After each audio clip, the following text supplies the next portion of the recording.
Mayor Zohran Mamdani had back-to-back meetings with two of the toughest executives in global finance, Jamie Dimon and David Solomon. But if you thought that meeting was going to be contentious, it looks like you'd be wrong. Charlie is reporting something totally different. What are they, kumbaya kind of meeting or what? Yeah, they were, and I wrote about it this weekend. And they love what you wrote. Jamie didn't. He definitely texted me that he wasn't crazy about it. Listen, I just want to say I like both men. They are good businessmen. I think Jamie Dimon, he will get on the phone and chew you out, which I like. I think that's a good thing because he's into debate. And they do a lot of good for the city. They employ a lot of people. They give a lot to charity and all that. I think their blind spot is on this Mamdani thing and just their sort of general acceptance of socialism whenever it gets rammed down their throats, or wokeism as well. I saw this during the George Floyd thing where these guys overwhelmingly supported the social justice movement, which ended up being very bad. I mean, it was defunding the police, it was hurting society, it was just led to a lot of bad things. DEI, which they embraced and then they had to back off of, which in a sense is discrimination. And I think they're doing it here. They're acquiescing to this guy. Now, what could they do? I don't expect them to hold rallies in front of City Hall or, curse out Mamdani when they meet with him. But they probably should, and they didn't do this, they probably should say, here, listen, everything you're doing is going to destroy the city. I don't want to be any part of it. I'm not going to help you do it.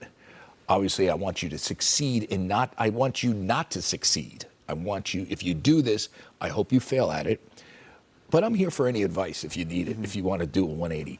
And they didn't do that. As a matter of fact, when Jamie afterwards was speaking to Bloomberg, he kind of, after I first wrote my first sort of salvo about them, I noticed Jamie the next day went on Bloomberg to kind of set the record straight that Mamdani's an ideologue, but he also said, I want him to succeed. That's fine, but you can be blunt, Jack. You don't want him to succeed. You don't want him Well, to but I'm not according to his recipe, but... No, but that's different. You have to draw this line in the sand. What this guy is doing is existentially bad for the city, for the country. He's a Marxist. He's also a third world dude that sort of embraces an anti-Americanism, anti-Israel, that I think is very bad for this country. Everything he does is bad.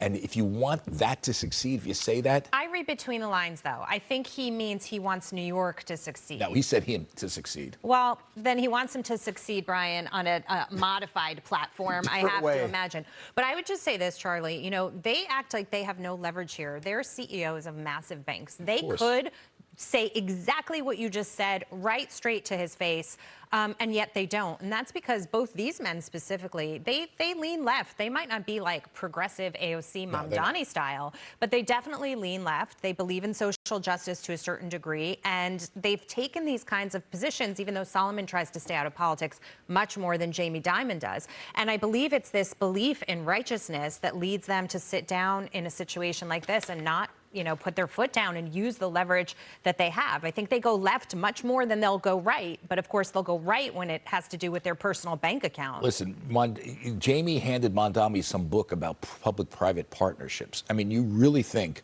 this guy who's been schooled in Africana studies, and we're not talking African studies, Africana studies is much more of a political doctrine, so to speak. It's essentially Marxism, if you read some of this stuff. He really thinks that book is going to change his mind and moderate him.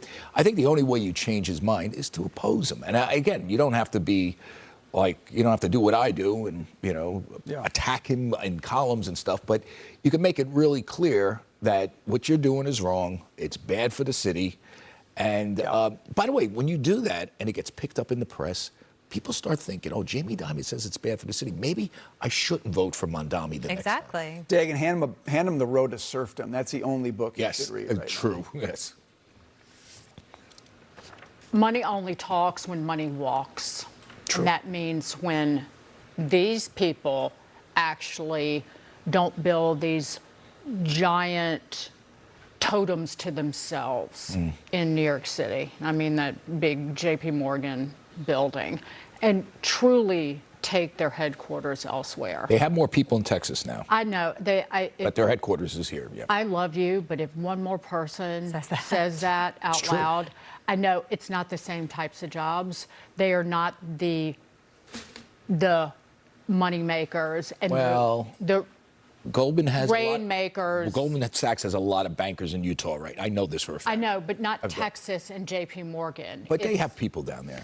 They do, but where is the giant monolith? Mostly here. Monolith to Jamie. It's down the street from here.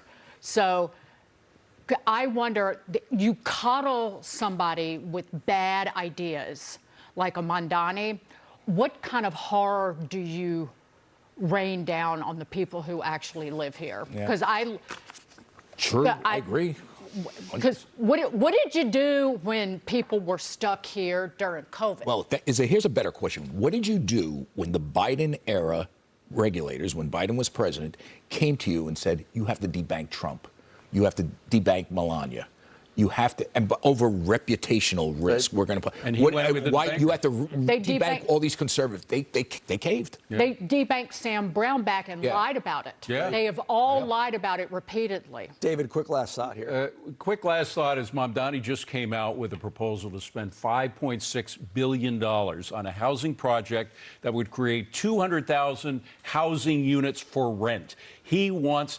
His idea of success, this is to your point, is to destroy private housing. He wants to decommodify, a Marxist term, private housing, turning all of the private sector tradable assets over to the government, and the government would be your master. And to your point, that means he would put us totally on the road to serfdom. We would be the serfs of the state, which would own all private property. Every CEO in this city should send him a copy of the Road to Serf, and they should read it themselves first. J.P. Morgan's customers are their serfs, and they like it.